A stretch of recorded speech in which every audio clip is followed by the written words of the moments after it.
பாதிப்பு தெரியுமா?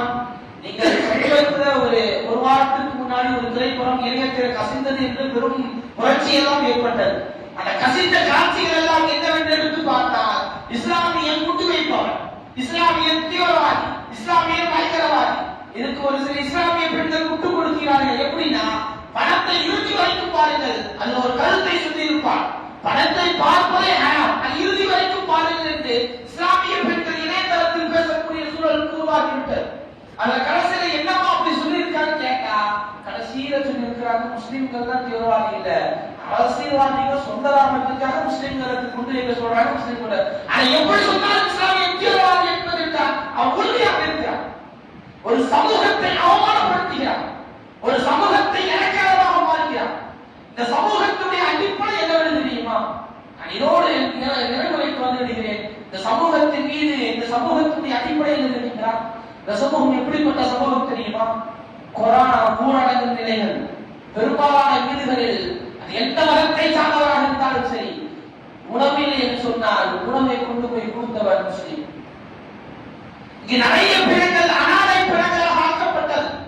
உறவினர்கள் கூட பக்கத்தில் வருவதற்கு தயக்க நேரத்தில் ஒரு முஸ்லிம் தான், அவன் எந்த மதத்தை சார்ந்தவராக இருந்தாலும் அவன் ஈம சடங்கை அவன் முறைப்படி செய்து அடக்கம் செய்தவன் இஸ்லாமியன். மழை வெள்ளமாக இருக்கட்டும், புயலாக இருக்கட்டும், இயற்கை சிந்தனை எதுவாக இருக்கட்டும், அதில் எந்த நிலையில் இருந்தாலும் சரி, களத்தில் சென்று இந்த சமூகத்திற்காக உழைத்தவன் இஸ்லாமியன். மறந்துவிடவே முடியாது. என்ன ஆனாலும் களத்தில் நிற்பான்.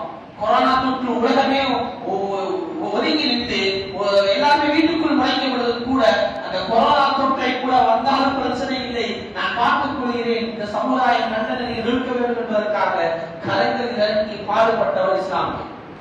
எல்லா மதத்திற்குமே இது. நான் இதற்கு ஒரு அத்தாட்சி மட்டும் இங்கு பதிவு செய்கிறேன். ஒரு 2-3 வருடங்களுக்கு முன்னால் ஒரு குழந்தையுடைய பெயர், பெண் குழந்தையுடைய பெயர், ஒரு மாற்று மதத்தினுடைய ஒரு தாய் தன்னுடைய பிறந்த பெண் குழந்தைக்கு முகமது யூனுஸ் என்று பெயர் வைத்தார். ஒரு மாற்று மத பெண்மணி பிறந்த குழந்தைக்கு, பெண் குழந்தைக்கு முகமது யூனுஸ் பெயர். ஏனென்றால் அந்த பெண்மணிக்கு ஆபத்தின் சமயத்தில் உதவி ஒரு இஸ்லாமியர் அவருடைய நினைவாக தன்னுடைய பெண் குழந்தைக்கு முகமது யூனுஸ் என்று பெயர் வைத்தார். இதுதான் பொதுவான இஸ்லாமுடைய நிலையம். பள்ளிவாசலை நோக்கிதான் எல்லோரும் வருவார்கள். வாயிட்ட போன எல்லாரும் கிடைக்கும். தொப்பிகளோடு நீங்கள் ரோட்டில் இருந்து பாருங்க, புர்காவோடு ரோட்டில் இருந்து பாருங்க, அடையாளம் தெரியாத கூட வந்து நிற்பாங்க. ஏதாச்சும் இருந்தா பார்க்கிறேன். இந்த சமூகம் இப்படிப்பட்ட சமூகம் தான். தனக்கில்லை என்றாலும் பிறருக்கு கொடுத்து கொடுத்து சிறந்த காலம் இஸ்லாமிய சமூகத்தினுடைய கணக்கு. ஆனால் இந்த சமூகத்தை தீவிரவாதி என்று அடையாளத்தோடு முத்திரை குட்டி இந்த சமூகத்தை இல்லாமலாக்குவதற்குண்டான வேலையை ஒருவன் செய்தால் அதற்கு உடனடியாக நம்முடைய இஸ்லாமிய தாய்மார்கள், பெரியோர்கள் அல்லது அறிவர்கள் இருந்தால் அவர்கள் எல்லாம் நான் எச்சரிக்கையாக சொல்கிறேன், நீங்கள் எல்லாம் முனாஃபிக்குகள் என்பதை நினைவுபடுத்திக் கொள்ளுங்கள். நீங்கள் எல்லாம் முனாஃபிக்குகள், தன் சமூகத்தை அடமானம் வைக்கிறீர்கள் என்பதை நினைவுபடுத்திக் கொள்ளுங்கள். தொடர்ந்து திரைப்படங்கள் இஸ்லாமிய தீவிரவாதி, இஸ்லாமிய தீவிரவாதி, நீ என்ன சொல்ல முடியும்? இது இதனால நமக்கு எந்த பாதிப்புங்க? திரைப்படமாக பாருங்கள் அப்படின்னு சொல்லி கத்துக்கிட்டா போக முடியாது. நீங்கள் வெளியே தான் போய் பார்த்தாலும் அதனுடைய நிலைகள்லாம் என்னன்னு தெரியும். ஒரு சமூக வலைத்தளங்கள்ல நேரம் இழுத்துட்டே போயிடும். சமூக வலைத்தளங்கள்ல இந்த ஒரு உலகக்கோப்பை, கிரிக்கெட் உலகக்கோப்பையில முகமது சமி அப்படின்ற இந்தியாவுடைய வேகப்பந்து வீச்சாளர் இருக்கிறார். அவர் இந்தியாவுக்கும் பாகிஸ்தானுக்கும் நடந்த ஒரு மேட்ச்ல ஒரு கேட்சை மிஸ் பண்ணிடுவார். அப்ப அவருடைய பேர் என்ன போட்டாங்க, இதே தமிழகத்தில் இவன் பாகிஸ்தானி தீவிரவாதி, அதனால்தான் கேட்ச் மிஸ் பண்ணிட்டான். திரைப்படங்களின் தாக்கம் இணையங்களில் பெரும்பாலும் வீசுகிறது. இவன் இஸ்லாமிய தீவிரவாதி, இவன் பாகிஸ்தானுக்காரங்க, பாகிஸ்தானுக்கு போ எங்க பாரு இந்த வார்த்தைகளை சொல்றாங்க, பாகிஸ்தானுக்கு போ. அப்ப இதை உருவாக்கக்கூடிய நிலைகள் திரைப்படங்களாக இருக்குது. இது நான் சொன்ன விஷயம் இல்லை. சமீபத்தில் ஒரு திரைப்படம் இஸ்லாமியர்களுக்காக ஏதோ திரைப்படம் எடுத்துவிட்டு அதனுடைய இயக்குனர் சொன்ன வார்த்தை இது. நாங்கள் இஸ்லாமிய வெறுப்புகளை விதைத்ததால் நிறைய பாதிப்புகளை இந்த சமூகம் கண்டுவிட்டது. அதனால் இந்த படத்தையாவது நாங்கள் நல்லபடியாக எடுக்கணும்னு ஆசைப்பட்டு எடுத்துக்கணும் சொல்லி ஒரு திரைப்படத்துக்கு கூட ஒரு இயக்குனர் சொல்லியிருக்காங்க. இந்த சமூகம் அதனால் நிறைய பாதிகள் பட்டிருக்குது.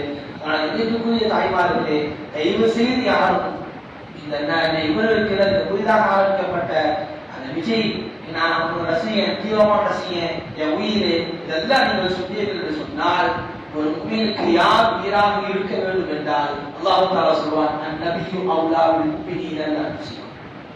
ஒரு முஃமினுடைய உயிர் யார் தெரியுமா? உயிருக்கு மேல் யார் இருக்கிறது தெரியுமா? முஹம்மது நபி தவிர யாரும் உயிருக்கு மேல் கிடையாது.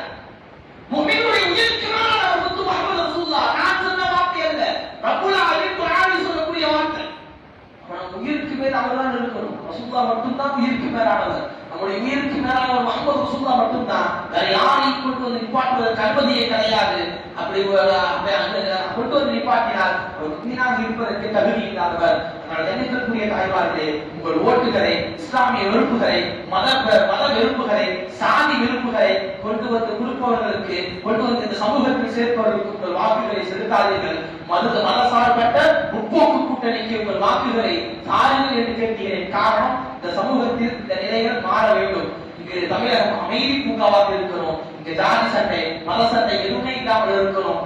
நான் இன்னொன்னு சொல்றேன், வெளிப்படையாக சொல்றேன், எல்லா அரசியல்வாதிகளும் நான் நல்லவன் சொல்ல மாட்டேன். இந்த சமூகத்திற்கு யாருமே பாதுகாவலர் கிடையாது. இந்த சமூகம் ரப்பை மட்டுமே நம்பிய சமூகம், அல்லாஹ்வை மட்டுமே நம்பிய சமூகம். அது மாற்று கருத்தே கிடையாது. ரப்பை மட்டும் தான் நம்புவோம். ஆனால் நம்மை தாண்டி எல்லா சமூகமும் சரியாக இருக்க வேண்டும் என்ற எண்ணத்தில் தான் நாம் இந்த நிலையில் இருக்கிறோம். அதனால் தயவு செய்து தாய்மார்களே, பெரியோர்களே, நீங்கள் யாராவது அப்படி விஜய்க்கு தான் கொடுத்தோம் நினைச்சிருந்தால் நீங்கள் யார் என்று நீங்களே முடிவு செய்து கொள்ளுங்கள். அல்லாஹ் தஆலா அனைவரையும் கண்ணியமானவர்களாக ஆக்கி வைப்பானாக.